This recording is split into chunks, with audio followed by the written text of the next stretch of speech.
Bueno, yo soy hijo de campesinos pobres sin tierra. Nací en una pequeña aldea de Salamanca, soy salmantino, aunque a los 10 o 11 años me vine para acá, para Madrid, con mis padres. Y el recuerdo que tengo de mi infancia pues es de la pobreza que había en mi casa. Yo recuerdo la imagen que tengo más fuerte de mi niñez es cuando yo iba a las afueras del pueblo a esperar a mi padre. Mi padre trabajaba en una labranza, ¿no? Y por al atardecer venía hacia el pueblo. Yo me acuerdo que me salía al camino cuando le veía aparecer, salía corriendo y saltaba sobre sus brazos y me cogía y tal. Y me acuerdo que siempre el olor me impresionaba, olía a trabajo, olía a sudor, olía a pobreza, ¿no? Y esa impresión más fuerte que tengo de mi padre. Y toda mi juventud pues fue una juventud con muchas insuficiencias, incluso económicas, porque era ya te digo, era hijo de campesinos analfabetos además, ¿comprendes? Y me forjé en ese mundo. Por eso yo prácticamente no he sido universitario, ni muchísimo menos como la gente puede creer algunas veces, ¿no? Hice las 4 reglas y a los 12 años me puse a trabajar, me pusieron mis padres a trabajar, y luego ha sido la prisión donde realmente yo he aprendido lo que sé. Ha sido mi universidad, ¿no? Porque no solo yo, sino que nosotros convertimos las cárceles en universidades, ¿no? Era una manera también de evitar que la cabeza se preocupara de otras desdichas, ¿no? Siempre éramos como una orquesta que estábamos más pendientes de no desafinar el conjunto que no de nuestros problemas y desdichas personales, ¿no? Y convertimos la cárcel en una universidad, y allí aprendí todo y eché raíces en mi conciencia. En fin, yo creo que le debo mucho a la prisión, ¿no? Y por eso no la recuerdo como uno de los momentos más duros de mi vida, sino como una etapa simple más de yo. Elegí la vida dura y noble de un revolucionario. Sé que eso tenía un peaje y que podía pagarlo con la prisión o con la muerte, como les pasó a otros muchos compañeros, y por eso ni la cárcel la recuerdo como una pesadilla, sino para mí fue una etapa más de mi vida, y una etapa a la que debo mucho porque conocí la fraternidad de los camaradas. Tuve que dar el último abrazo a cientos y cientos de camaradas que iban a enfrentarse con la última madrugada de su vida, pero cientos y cientos, ¿no? Entonces fue una escuela para mí aquello, y un crisol donde forjé mi dignidad y los fundamentos de mi lucha, ¿no? Por eso mi vida, el contenido de mi vida, mi pensamiento y mi palabra estarán siempre al servicio de la lucha por una sociedad diferente y por un mundo posible y mejor que el que tenemos, ¿no? Porque está muy vivo en mí el recuerdo de aquellos compañeros que se fueron cantando hacia la muerte, ¿no? Y que nos decían: seguir, la lucha continúa, tomad la antorcha vosotros, continuad, camaradas, y tal. Y son cosas que no olvidaré nunca, ¿no? Como cuando salí en libertad, recuerdo que la gente se amontonó, los presos que quedaban allí se amontonaron y me decían: no nos olvides, no nos olvides, ¿no? Y eso fue algo que me golpeó la cabeza enseguida, ¿no? Y para mí era un compromiso no olvidarles. Y por eso cuando salí en libertad, en vez de tomarme un tiempo para reposar, para condicionarme a la vida, para adaptarme a la vida un poco, ¿no? Y para gozarla un poco, lo que puse en marcha enseguida en una campaña general. Recorrí Europa, recorrí toda América Latina, luchando por los compañeros que quedaban encarcelados, porque yo no podía sentirme libre mientras quedase un solo hermano mío prisionero, ¿no? Y dediqué mi vida a la solidaridad sobre todo, y la sigo tan pronto estoy en Palestina como estoy en el Sáhara, porque para mí la solidaridad no solo es una palabra hermosa, sino es algo necesario, ¿no? Y incluso a niveles planetarios hoy, porque antiguamente los seres humanos y los pueblos vivían uno muy lejos de los otros, ¿no? Y había un refrán que decía: eso está muy lejos de mi cama, como queriendo decir eso a mí no me afecta personalmente, pero en nuestro tiempo la técnica moderna ha acabado con las distancias y son muy cortos, terriblemente cortos los caminos entre Libia y nuestras casas, entre cualquier conflicto, por lejano que se produzca, y la seguridad de nuestros hijos, ¿no? Entonces por eso las ollas para mí tienen un valor de fundamento, ¿no? Y he recorrido el mundo, he recorrido toda América Latina, he estado allí donde había necesidad de luchar por alguien, de defender a alguien. Estuve el año pasado en Colombia, ¿no? Luchando por los presos que hay allí.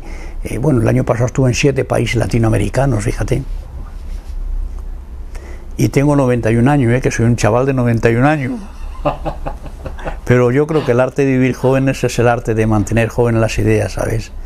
Y eso no es una frase, es verdad. Cuando las ideas son jóvenes, pues yo creo que mantiene cierta juventud. Y sobre todo en la vida, yo se lo digo sobre todo no a ti que estás todavía instalado en la primavera, ¿no?, sino a la gente que ya es un poco mayor, le digo que el final real de la vida es cuando acaban los proyectos, cuando acaban los sueños.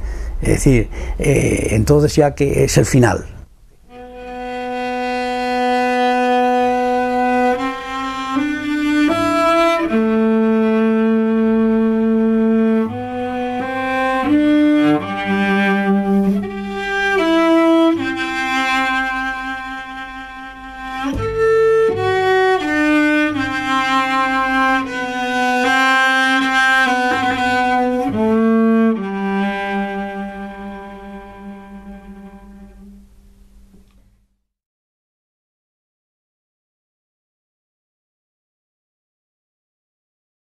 Mi madre. Bueno, mi madre, hay en el libro hay una historia que yo cuento de Ana Faucha, una viejecita, pues realmente es una simbiosis entre un hecho real que ocurrió y mi madre, pues mi madre era como esa mujer que yo pinto ahí, que fue un hecho real, ¿no?, que iba vestida de negro con un pañuelo sobre la cabeza, así la recuerdo siempre, ¿no? Y yo la recuerdo en la cárcel, cuando iba a visitarme a la cárcel, que lloraba desgarradamente siempre, y era tremendo. Murió en la Navidad justo del año 43, y realmente fue por la pena de muerte. Estaba condenada a muerte. Mi madre sufrió un ataque, la tuvieron que hospitalizar y ya perdió casi la conciencia, y claro, para mí es tremendo lo de mi madre. Y luego mi padre también le mató la aviación alemana en un bombardeo en el año 37, y además me la encontré yo, fíjate tú. Yo me marchaba para mi casa cuando el bombardeo cesó un poco, y al pasar por unos jardincillos que llaman Datilano, allí en Alcalá de Henares, ¿no?, me dijeron, vi que había unos con una linterna y decían, aquí hay sangre, aquí hay sangre, aquí hay sangre. Y entonces yo cogí la linterna porque un hermano mío mayor que yo había estado conmigo y se fue para casa. Y yo, pensando en mi hermano, pues miré y en el primer círculo de luz vi las botas de mi padre. Las botas, quiero decir, no que estuvieran sino puestas, ¿no?, pero que las conocía, sus botas campesinas y tal, y tiré hacia arriba y enseguida vi con que tal la cabeza partida y tal, ¿no? Y mi madre luego también, pues el sufrimiento que tuvo, porque era un dolor que nunca se le pudo arrancar del pecho, porque esa noche, la noche que mataron a mi padre en la aviación, mi madre le mandó, casi le obligó a que fuera a comprar carbón. Y mi padre decía que estoy cansado, ya iré mañana. Y mi madre le dijo, pero siempre dice lo mismo, no tenemos carbón ya, y qué tal. Y ya mi padre, disgustado, un poco enfadado, cogió el capacho y se fue a comprar carbón, y lo matan. Entonces mi madre nunca se pudo arrancar ese dolor del pecho, no se sentía culpable y siempre estaba... Y bueno, la recuerdo siempre como... Era infinitamente cariñosa conmigo, cada mayor al hijo más pequeño, me tenían más... Pero era una mujer buenísima y que sufrió mucho, la tocó sufrir mucho, ¿no? Y por eso hay esa simbiosis de esa... Cuando me contaron la historia de esta Ana Faucha, esta mujer, que pues yo hice una simbiosis ahí con mi madre y ella, porque fue algo parecido. Mi madre murió ya de estar en las puertas de la cárcel, pegada como enredaderas a los muros de las cárceles. Porque, como te decía antes, el verdadero drama del preso político es la familia, ¿no? Que nosotros, en fin de cuentas, vivíamos en una cárcel, estábamos allí muchos compañeros, y eso hacía que el ejemplo circulase entre nosotros, pero las familias era el drama personal, ¿no? Y durante el día a lo mejor pues bien, pero cuando llegaba la noche y te tapaba bajo la manta, era cuando llegaban todas las desdichas, el recuerdo de tu familia, todo no era.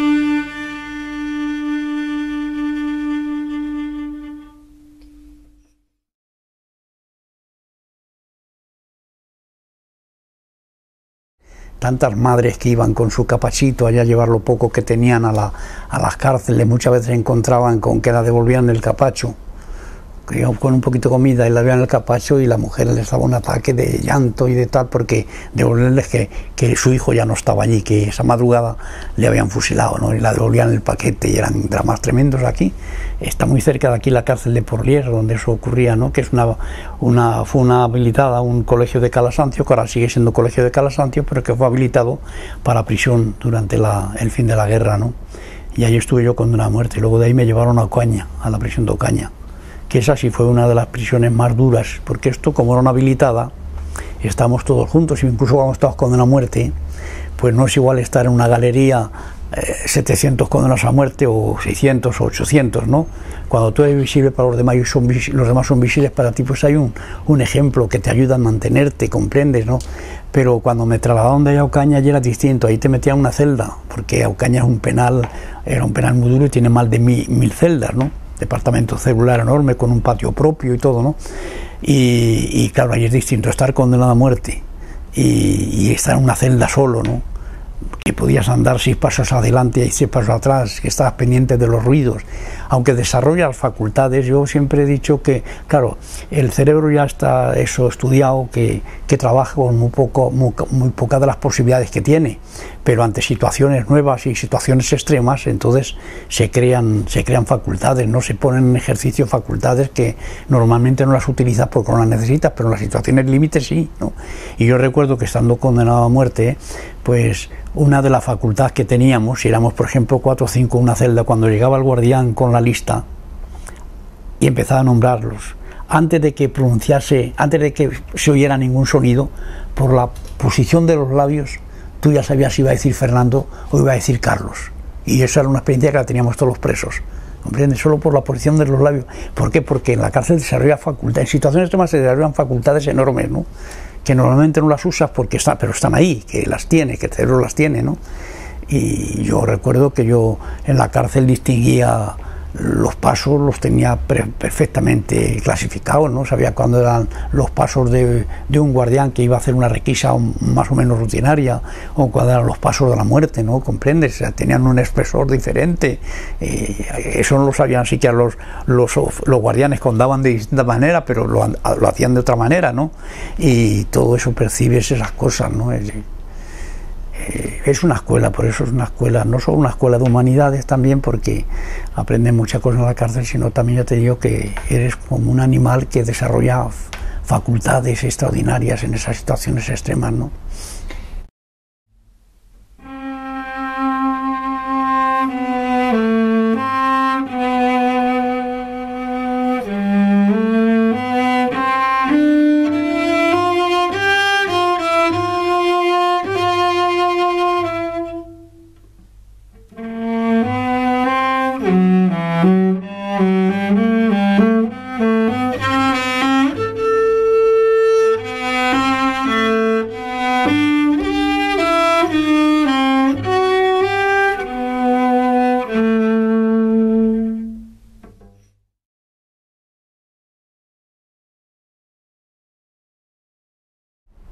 La Segunda República, bueno, pues yo era tenía 11 años cuando el 31, y la imagen que tengo es, yo vivía en Alcalá de Henares, es que mi hermana Margarita, que era la mayor y que era republicana, que era una muchacha muy progresista, ¿no?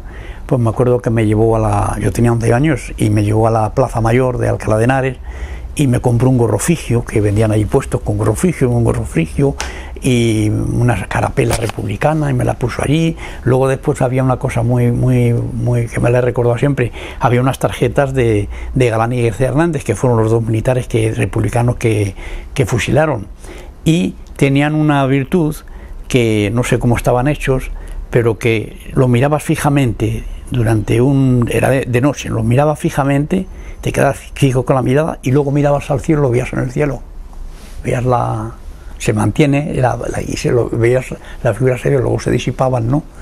Y bueno, recuerdo que en la Primera República, porque fue la alegría que había, no se recibió aquello con vítores en la calle, veía los camiones con banderas, de eso me acuerdo, corriendo de un lado para otro, la gente aplaudiendo, y en Alcalá de Henares igual, era una fiesta, fue como una gran fiesta, ¿no? La Primera República, ¿no?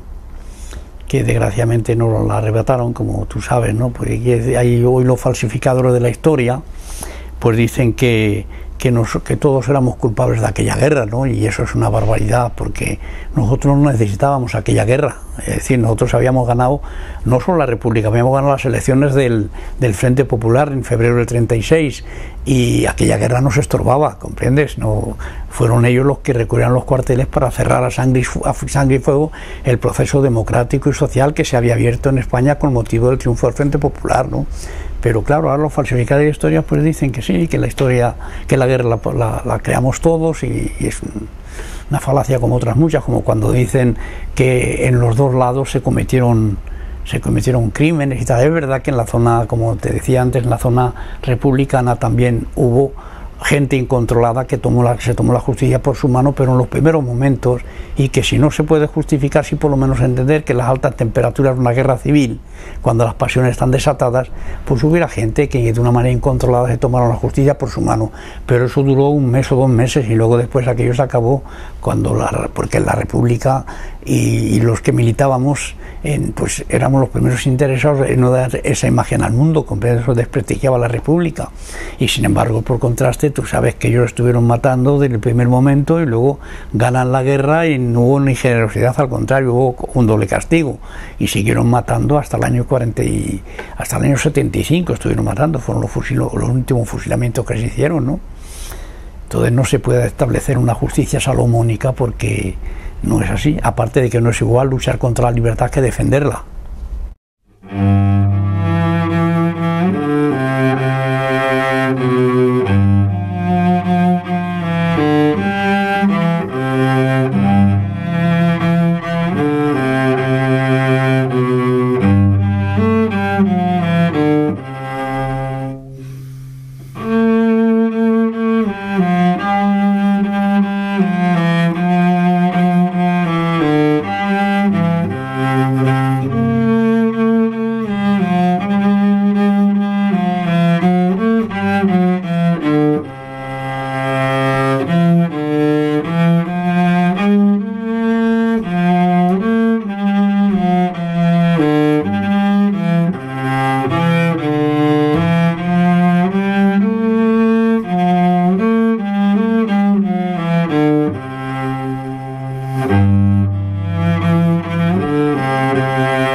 En Alcalá de Henares se formó un batallón de voluntarios que se llamaba el Batallón Libertad, y me fui como una mascota, porque entonces tenía 16 años, me fui con una mascota y fuimos a Peguerinos, a la sierra, a combatir allí, a detener allí a los fascistas, y estuve allí hasta que el gobierno declaró el fin de las milicias y regularizó el ejército, y al regular el ejército a los menores de edad nos sacaron del ejército, ¿no?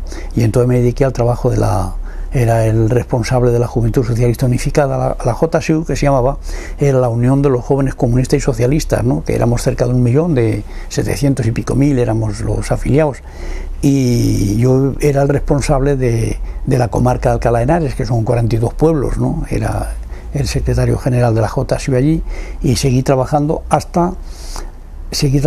civilmente y políticamente hasta el año 38. El año 38, que yo cumplía los 18 años de edad, entonces me incorporé otra vez al ejército y fui comisario político, uno de los comisarios más jóvenes del ejército de la República, y sí, hice de la guerra. Y luego, al terminar la guerra, pues me detuvieron en Alicante, porque fui de los que nos marchamos al puerto con la esperanza de que iban a llegar barcos ingleses y franceses a recogernos. Y bueno, pasamos allí el día y la noche avizorando el horizonte, esperando que llegasen los barcos franceses e ingleses prometidos, y nada, llegó un día, vimos en la lontananza unos barcos y empezamos a disparar al aire y tal y cual, contento, y cuando se acercaron era la flota franquista, ¿no? Y entonces nos dejaron allí arrinconados, porque esa misma noche llegó la división Littorio, una división italiana, tomó Alicante por tierra, y luego llegó la flota franquista por mar y nos dejaron allí en aquella entrampillados ahí, ¿no? Y ya de allí me llevaron al campo de concentración de Albatera y ya comenzó todo mi turismo penitenciario, ¿no?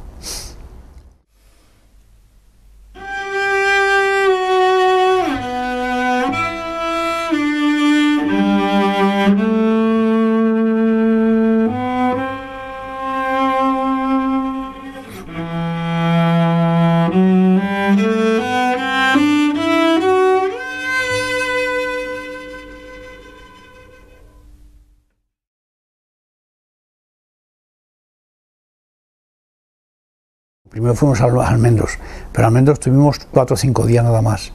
Y luego ya de allí nos llevaron a que dejamos devastado el campo de los almendros, como si hubiera pasado una plaga de langostas, porque nos comimos las almendras, nos comimos luego los tallos verdes de las ramas, de todo, ¿no? Todo el hambre que teníamos, ¿no? Y de allí fuimos metidos en como ganado, nos metieron en mercancías y nos llevaron a Albatera, ¿no? A unos, a la mayoría, otros fueron a un sitio que eran los Castillos, ¿no? Ahí en Alicante. Y de allí me escapé. Yo del campo de aquel me escapé. Y llegué a Madrid, me escondí en una casa y fui no tan inexperto, sino bueno, tenía deseos de... Inmediatamente llamé a un compañero y me puse a vivir con una cuñada mía que no la conocía porque mi hermano estaba recién casado, mi hermano mayor que yo. Y ella alquilaba una casa en la calle Martín de Vargas, aquí en Madrid, y ella figuraba allí como la única que vivía. Y a mí, un cuñado mío que vivía en Alcalá de Henares, que era albañil, llegó y abrió era la azotea, el último piso, ¿no? Y entonces abrió un boquete y por allí yo podía subir al desván. Y lo pintó pintó todo eso, hizo rayas así, cuadros, para que uno de esos cuadros era en falso y era esa, ¿no? Y se quitó la luz de aquella habitación para que pareciera que era un trastero, ¿comprendes? Y ahí había, en efecto, habían puesto sillas y todo montado, y una mesa que era la que yo utilizaba, cuando había alarma la utilizaba, encima de la mesa ponía una silla y me subía arriba, y entonces mi cuñada retiraba así estaba. Y bueno, ya digo, no soy tan imprudente, que lo cierto es que yo tenía ganas de hacer cosas, a pesar de que era el año 39 todavía, fíjate, y llamé a un compañero con el que yo había estado en la guerra, que tenía mucha confianza con él, y vino a verme, y era un confidente de la policía. Lo zurraron, y bueno, cuando te torturan, una de dos, o sales de allí indemne, o muchos tenían debilidades, pero no quiere decir que se colocaran al servicio, y otros, los que se colocaban al servicio de la policía, se convertían en confidentes por salvar la vida, ¿no? Y tuve esa mala pata, y entonces ya pues nada, me metieron ya en mayo del 39, me metieron en la cárcel y ya no salí hasta el año 61. En noviembre del 61, ya que pasé 23 años.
Había en aquella época muchas cárceles en Madrid, porque tuvieron que habilitar conventos, escuelas y tal para los prisioneros, que había los republicanos presos, ¿no?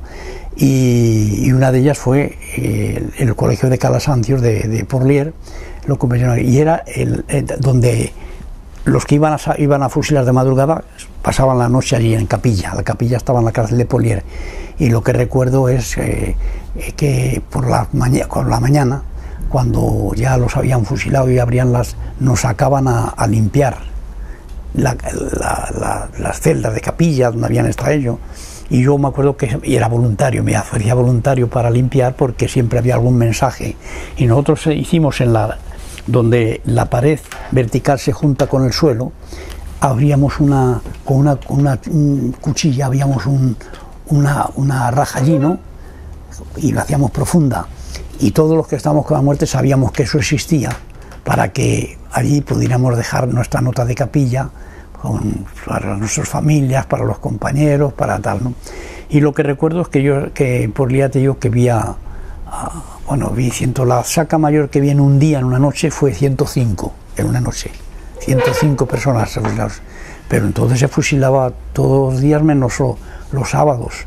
Los sábados, vamos, no había sacas todos los días menos los sábados, porque no querían fusilar los domingos por la mañana. Yo hacía siempre que los domingos los verdugos iban a misa, ¿no? Y bueno, de Polier fue para mí eso, pues la cantidad de compañeros que les di el último brazo antes de que se enfrentaran con la última madrugada de su vida, ¿no? Pero que fueron cientos y cientos, fueron cientos y cientos. Pero junto a eso estaba luego la moral que teníamos, ¿no? Hasta tal punto que estar con la pena de muerte decíamos, estoy con la Pepa, a la pena de muerte le decíamos la Pepa.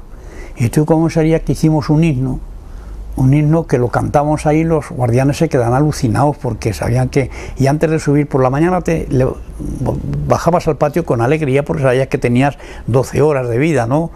Y por la tarde, cuando yo al atardecer nos subían para arriba, ya era más triste la marcha, pues sabíamos que algunos de nosotros iban a... Y entonces nosotros nos podíamos conseguir para cantar. Y cantamos una canción que no te... pero era: es la Pepa una gachí que está de moda en Madrid y que tiene predilección por los rojillos. Cuando viene esta mujer a la cárcel de Porrier y al más bravo se le arruga el solomillo. Pepa, Pepa, ¿dónde vas con tantísimo tío? Bueno, fíjate. Y había que ver el valor que había que tener y el humor, ¿no? Porque el humor y el drama van siempre de la mano, de todas maneras, ¿no?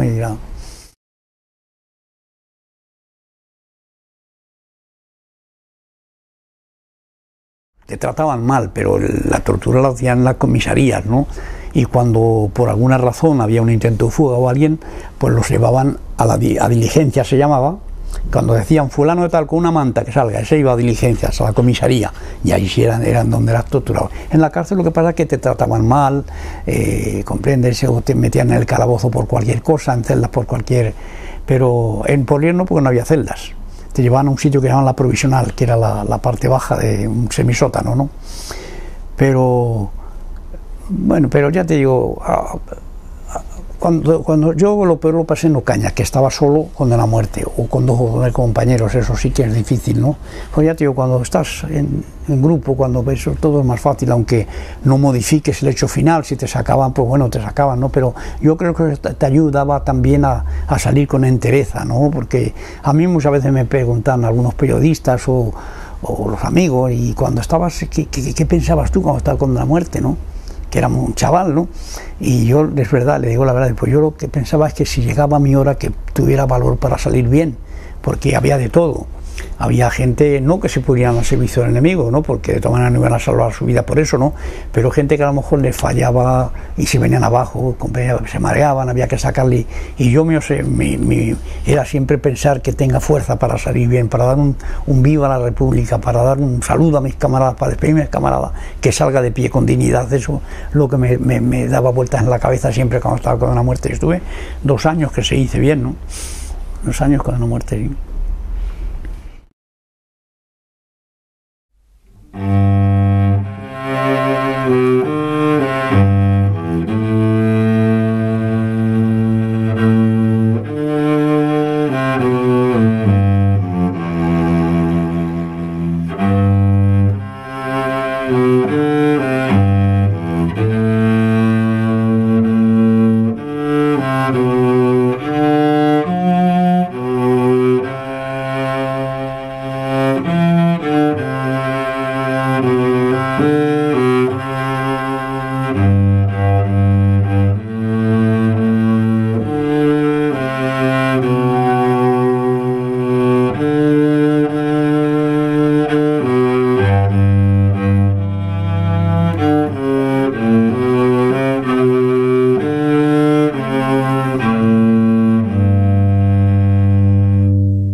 Pues yo empecé a escribir poesía yo creo que fue en el año 54, que yo recuerde. Había una pequeña poesía, que eso no era poesía ni nada, que era una aleluya, que cuando me condenaron, cuando estaba en Ocaña y me conmutaron la pena de muerte, en la celda que estaba, pues dejé escrito en una pared, me dijeron que tenía que preparar sus cosas y dentro de una hora tiene usted que irse al patio general, ya con los presos que estaban con condenas normales, ¿no?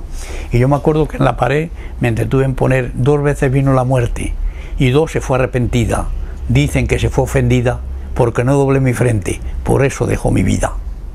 Lo dejé en una pared escrito. Y lo primero que he escrito así, esos pareados, ¿no? Luego ya empecé a escribir, y primero porque estaba un día en celdas, en una celda de castigo, debía ser por eso, por el año 53 o 54, y entonces te quitaban el petate por la mañana los guardianes, ¿no? Y te echaban agua en el piso para que no pudieras tumbarte y tuvieras que estar aguantando de pie hasta por la noche, ¿no? Y te devolvían el petate por la tarde, al atardecer, ¿no?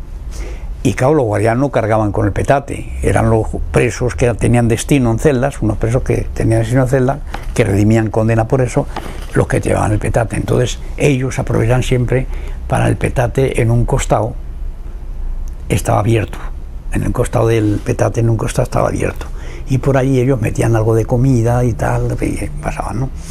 Y un día, como todos, pues yo estaba castigado y me llevaron al petate y fui a buscar y junto a un poco de queso que venía allí y tal, vi que había unos papeles enrollados, porque el papel suena mucho, ¿no? Y estaba manoseado para que no sonara, porque los guardianes se hacían así en el petate, pues. Y entonces eran unos poemas, me acordaré siempre, de Rafael Alberti, de Canción del Paraná, se titulaban, un libro que se llama Canción del Paraná, pero estaban arrancados, ¿no? Y otros cuantos de Neruda, del Canto General. Y entonces yo empecé a leer aquello, empecé a leer aquello, y bueno, pues como no tenía otra cosa que hacer, me la aprendía de memoria y tal, y llegó un momento en que ya subía de mí como una armonía, una necesidad y empecé yo mismo a memorizar poemas y tal y cual, que yo mismo construía y tal. Cuando salí al patio general y había compañeros que ya eran poetas conocidos y tal, pues me dijeron: pero está muy bien, aquí te falta conocer. Me acuerdo que me dijo uno, José Luis Gallego, que era un poeta ya muerto, ¿no?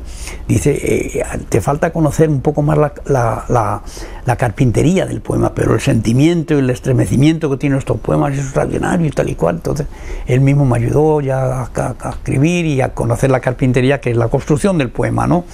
Pero la fuerza, el impulso, el sentimiento, ¿no?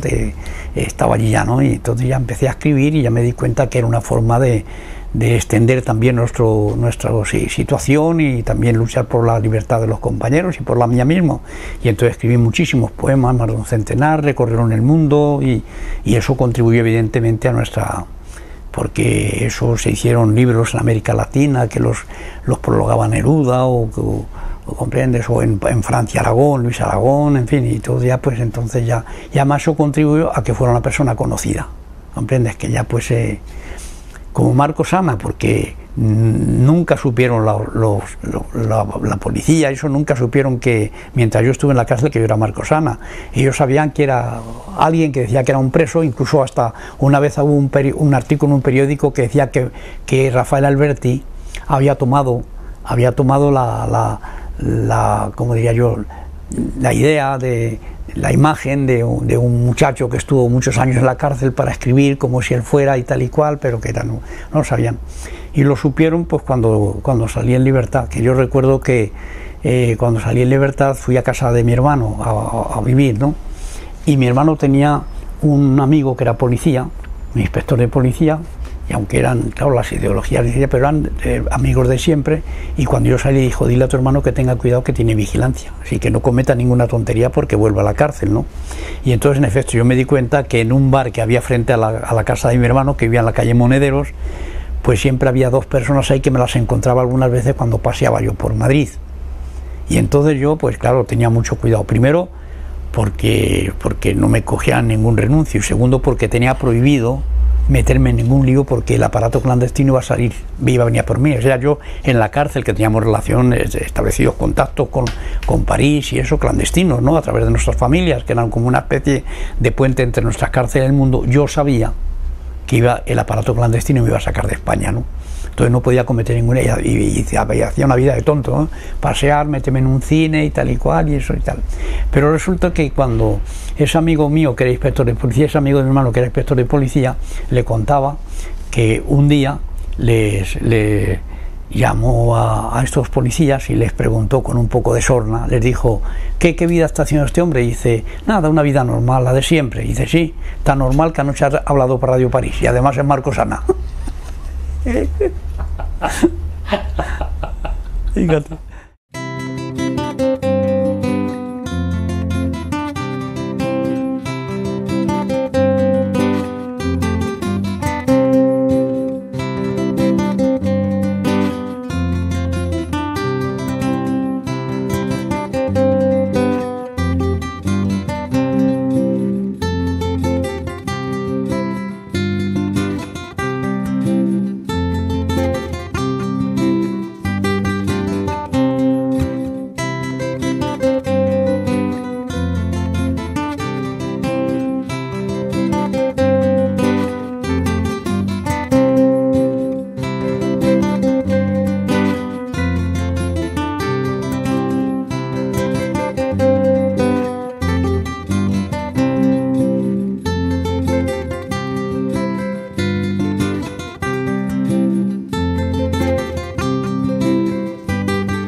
Pues mira, un poema que es fundamental para mí porque está escrito cuando llevaba ya 22 años encarcelado, y ya me di cuenta con tristeza de que me costaba trabajo recordar las cosas más elementales de la vida, ¿no? Entonces escribí este poema, que es muy conocido, pero que se titula La vida. Decidme cómo es un árbol, decidme el canto de un río cuando se cubre de pájaros, habladme del mar, habladme del olor ancho del campo, de las estrellas, del aire, recitadme un horizonte sin cerradura y sin llaves, como la choza de un pobre. Decidme cómo es el beso de una mujer, dadme el nombre del amor, no lo recuerdo. Aún las noches se perfuman de enamorados con tiemblos de pasión bajo la luna, o solo queda esta fosa, la luz de una cerradura y la canción de mis losas. 22 años, yo he olvidado la dimensión de las cosas, su color, su aroma, escribo a tientas el mar, el campo, digo bosque, y he perdido la geometría de un árbol. Hablo por hablar de asuntos que los años me borraron, no puedo seguir, escucho los pasos del funcionario.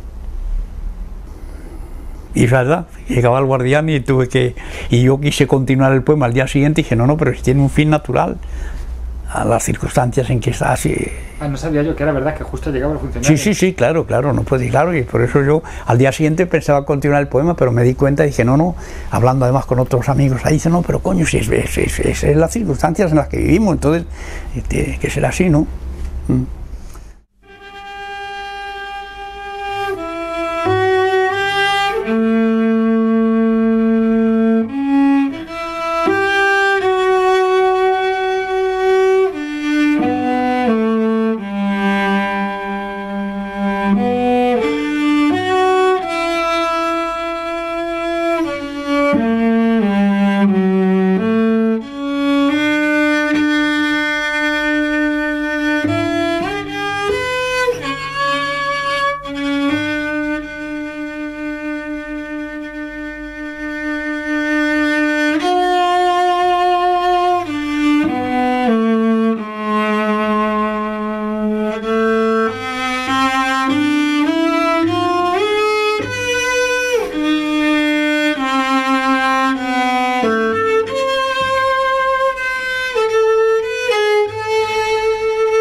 Sueño de libertad.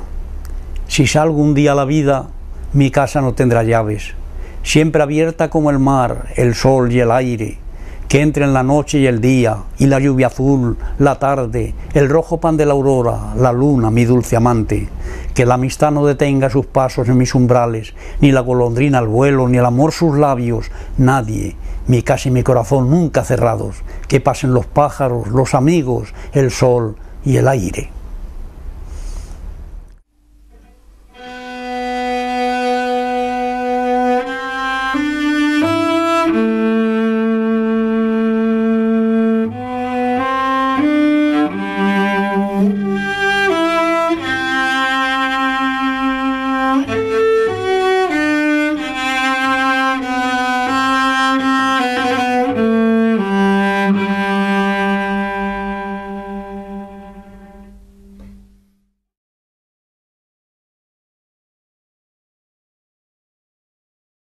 Siempre pensamos, y además pensando que no lo ibas a conocer nunca, ¿no? Porque yo entré en la cárcel virgen y mártir. Había otros que entraron y conocían por lo menos el amor, yo no. Yo le conocía de palabras nada más, pero no, y por lo tanto para mí era muy doloroso pensar que no iba a conocerlo nunca más, que sobre todo cuando estaba con una muerte, ¿no? Luego ya cuando me contaron la pena, pues vi, ya estaba con la esperanza, tenías tus madrinas, porque en la cárcel en los últimos tiempos no dejaban tener madrinas, que entre rejas, ¿no? Que venían con los familiares a comunicar, diciendo que eran sobrinas nuestras o cosas por el estilo, y tenías así relaciones con que, bueno, ya te refrescaba un poco la vida de juventud, todo aquello, ¿no? Sí, fíjate, te puedes imaginar lo que era para nosotros sí, siempre pensé el amor. Además, siempre es una cosa, el amor es la aventura más apasionante del ser humano para mí, ¿no? Y por eso yo me sigo enamorando, ¿no? Que es una manera también de no envejecer, ¿no? Y de cultivar un niño que tenemos dentro de nosotros, pero que hay gente que le deja que envejezca, ¿no? Pero de verdad hay en nosotros algo que se puede mantener, ¿no? Pues sí, siempre me sigo enamorando ahora también, ¿sí? Porque es muy bonito eso.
Bueno, eso fue una cosa muy bonita, es que yo me tropecé cuando salí en libertad con un amigo que era el hijo del patrón donde yo había trabajado, que era en una zapatería, dependiente y tal, ¿no?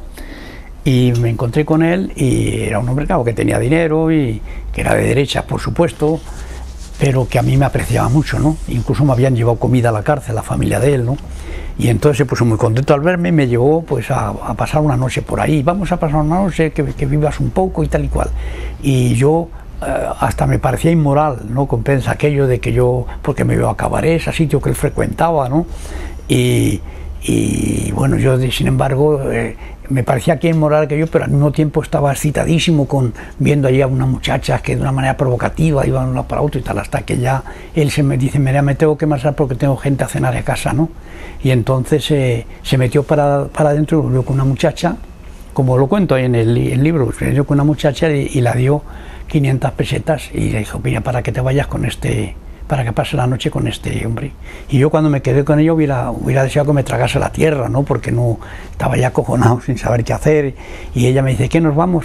Y la pregunté, pero así titubeando y tal, y vamos ¿a dónde? ¿A dónde? Dice, pues ¿dónde vamos a ir al hotel?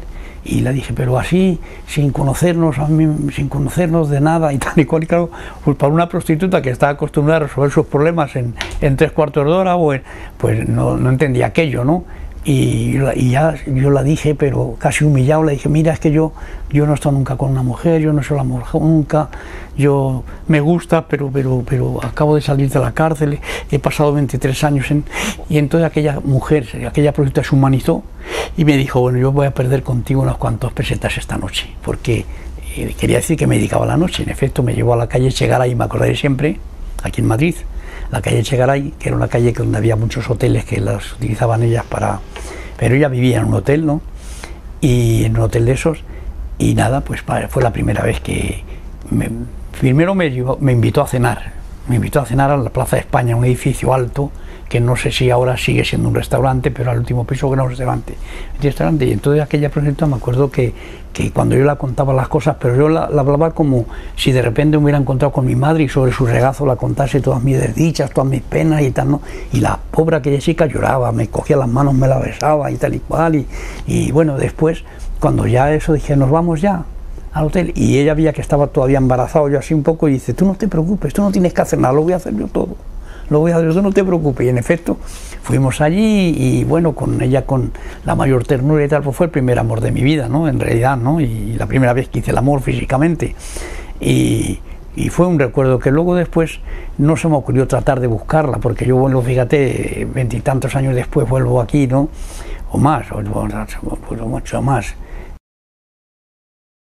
Pude caer como otros camaradas, mi corazón trizado por el plomo, decir adiós, adiós a todo, tristes estrellas de la madrugada, que como te fuisaban, y morir sin saber que me esperabas, sin conocer tus labios y tus besos, ni la erguida ternura de tus pechos, ni la caricia azul de tu mirada.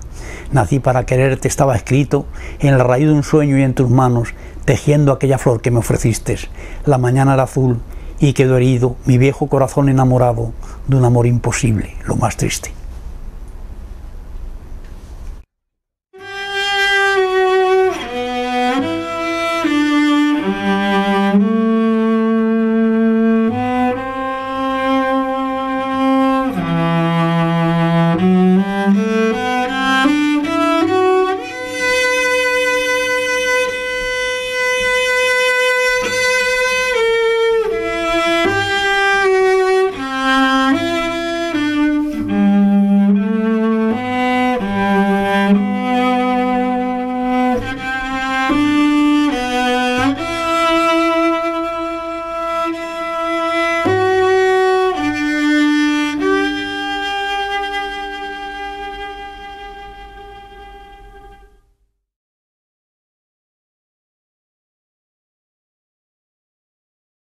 La amistad, pues una de las cosas más hermosas que hay en la vida, ¿no? La amistad, y es lo que aprendí, sobre todo en la cárcel, que aprendí el valor de la fraternidad, ¿no? Y el valor de la amistad. Yo tengo grandes amigos, yo desgraciadamente no digo, hoy mismo estaba hablando que he estado con mi sobrina con mi sobrina, la hija de mi sobrina, que es y les decía, mira, querer es más importante que ser querido. Ser querido es un coñazo. Sí, te lo digo en serio, porque ser querido es, lo importante es querer. A mí, por ejemplo, me quiere mucho la gente y llega un momento en que no, yo lo agradezco eso, ¿no? Pero quiero decirte que llega a ser una cosa ya embarazosa muchas veces, ¿no? Y sin embargo, querer es lo importante.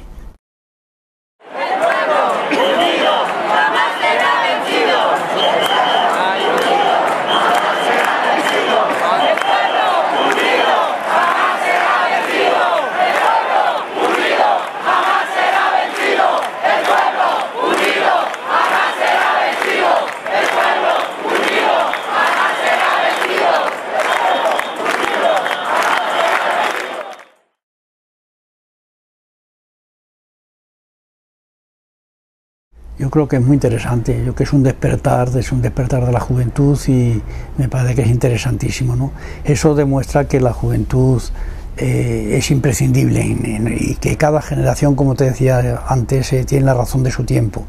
Yo he estado con ellos en la Puerta del Sol, me he venido a casa a las 2 y a las 3 de la mañana todos los días y es impresionante ese movimiento, es impresionante, ¿no? Y es una prueba de que es una juventud insumisa, una juventud que sabe que su futuro está negado, está manipulado y que luchan por su futuro, la legión de los jóvenes sin futuro hoy, ¿no? Y por eso se agrupan y luchan y tienen conciencia de que eso es necesario, ¿no? Y yo creo que, bueno, cada época, ya digo, cada juventud tiene, en la guerra, por ejemplo, pues ahora no te explicas que un chico de 16 años esté pegando tiros y en la guerra los estaba pegando yo a los 16 años, ¿no? ¿Comprendes? Hoy no te lo imaginas un chico de hoy, ¿no? Pero, porque eso que te digo, cada generación tiene la razón de su época, ¿no? Y lo vive, ¿no? Y yo creo que la juventud de hoy, esta juventud del 15M y tal, es un hallazgo, ¿no? Y es muy bonito para mí eso, ¿no? Y muy... Hacían tan consignas tan bonitas cuando levantaron la cosa de la Puerta del Sol, que yo estuve allí con ellos y tal, y la consigna que me gustó mucho decía, no nos vamos, nos trasladamos a tu conciencia. Bonito eso, no nos vamos, nos trasladamos a tu conciencia, ¿no? Nuestra repulsa a la pretensión de criminalizar una actuación del juez encaminada a dar una tutela judicial efectiva a quienes la solicitaron. Nuestro apoyo al juez Garzón por la persecución dirigida desde la Sala Segunda del Tribunal Supremo en varios frentes. Es un gravísimo error que, lejos de hurtarle el prestigio de que es merecidamente goza, está generando un movimiento de apoyo sin precedentes del que participamos. No a la impunidad.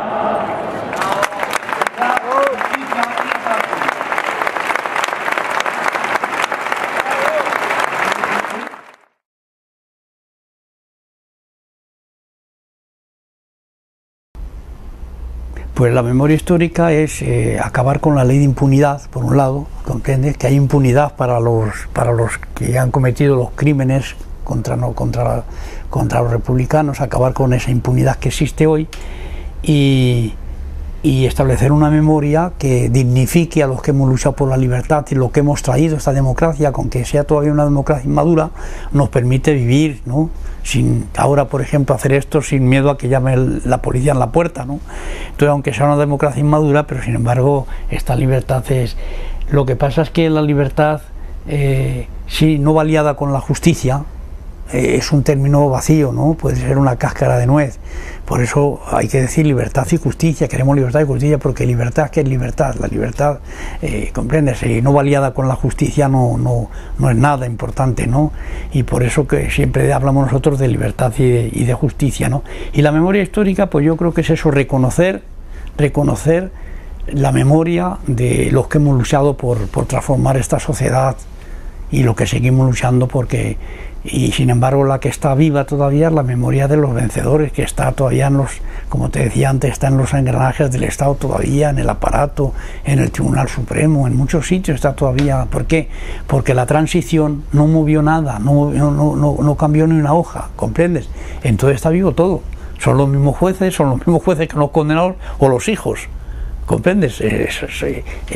No ha cambiado nada, ¿no? Y entonces establecer la memoria histórica es hacer, ya te digo eso, la memoria de los vencidos y que se conozca y que haya indemnizaciones, que haya reparaciones a las injusticias que se han cometido, por lo menos que se reconozcan, porque lo que es una monstruosidad que demuestra la inmadurez de nuestra democracia es que un juez como Garzón se ha procesado porque quiso pues acabar con la impunidad y tratar de rascar un poco en los crímenes del franquismo, ¿no? Entonces eso es una cosa sacrosanta que no la puede mover nadie, ¿no? Y hay que luchar contra eso, ¿no?